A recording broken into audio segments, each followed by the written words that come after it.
Topic: Learn, turn, and burned. The heart is your student, for love is the only way we learn. Night has no choice but to grab the feet of daylight. It's as if I see your face everywhere I turn. It's as if love's radiant oil never stops searching for a lamp in which to burn. Wealth is seed. Topic: Give bread and throw away greed.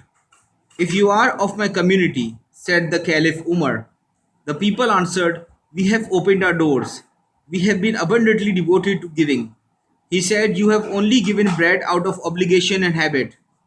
You haven't extended your hands for God's sake, but just for the show of it, and your pride and your fame, not out of awe and humility and prayer.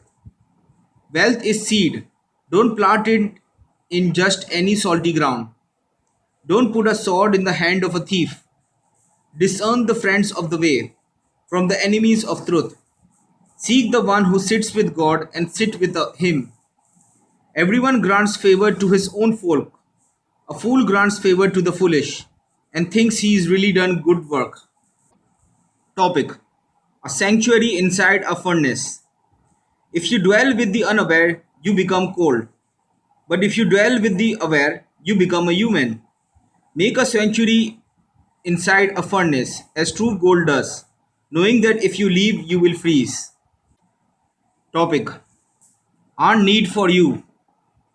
Don't let our heart stray. That has been guided with your grace. Turn away whatever harm the pen of destiny may have written.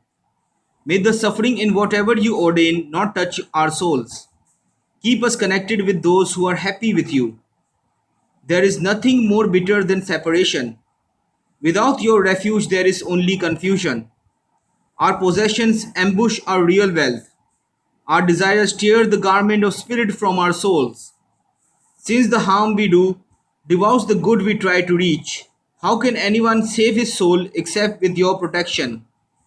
And even if we could protect our own souls, we still cling to a storehouse of fears, because the soul is forever distraught with itself if it's not in union with the beloved. Topic: According to need. In the fields beneath the earth, there is a little animal that lives in complete darkness. It has neither eyes nor ear because where it makes its home, it doesn't need eyes and ears. Since it has no need for eyes, why should it be given them? It is not because God has a scarcity of eyes and ears or because he is stingy, but because he gives in proportion to the need. What is not needed becomes a burden. God's wisdom and grace and bounty remove burdens.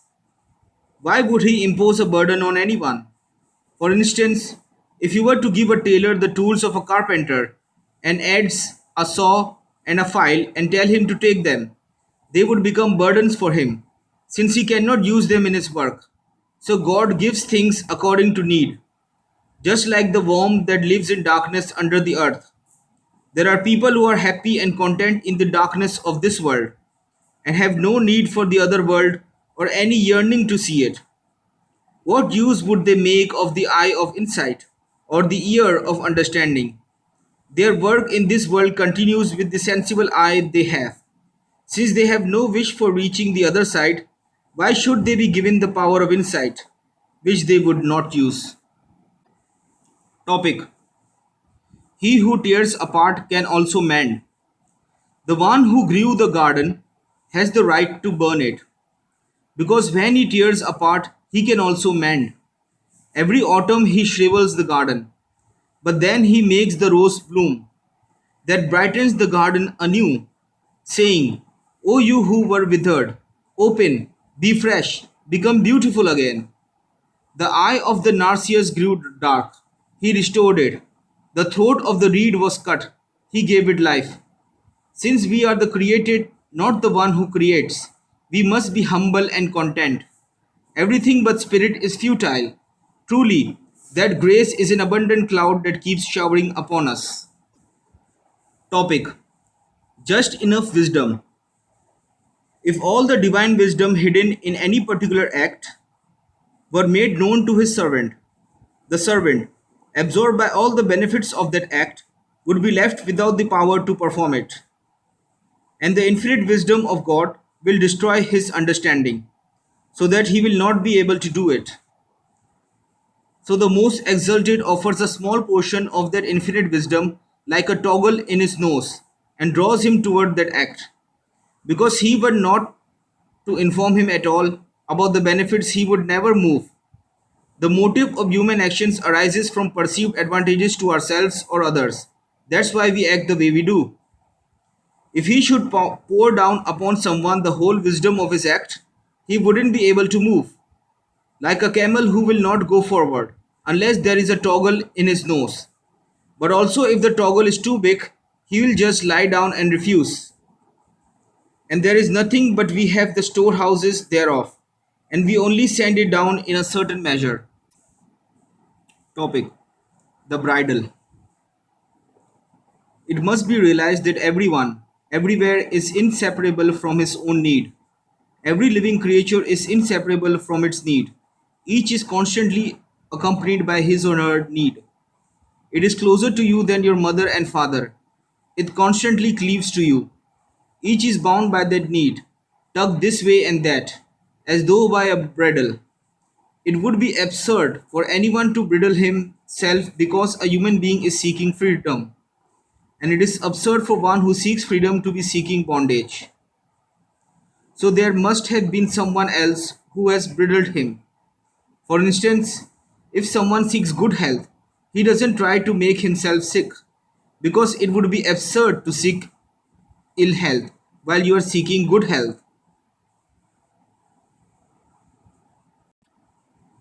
Since you are inseparable from your need, you are also inseparable from the giver of that need. When someone is bridled, he is of course also attached to the bridler pulling him. But because he is paying attention to the bridle, he is weak and powerless.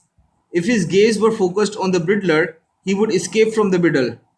The one pulling the bridle would then be his bridle. He was bridled in the first place because he would not move toward the bridler without it.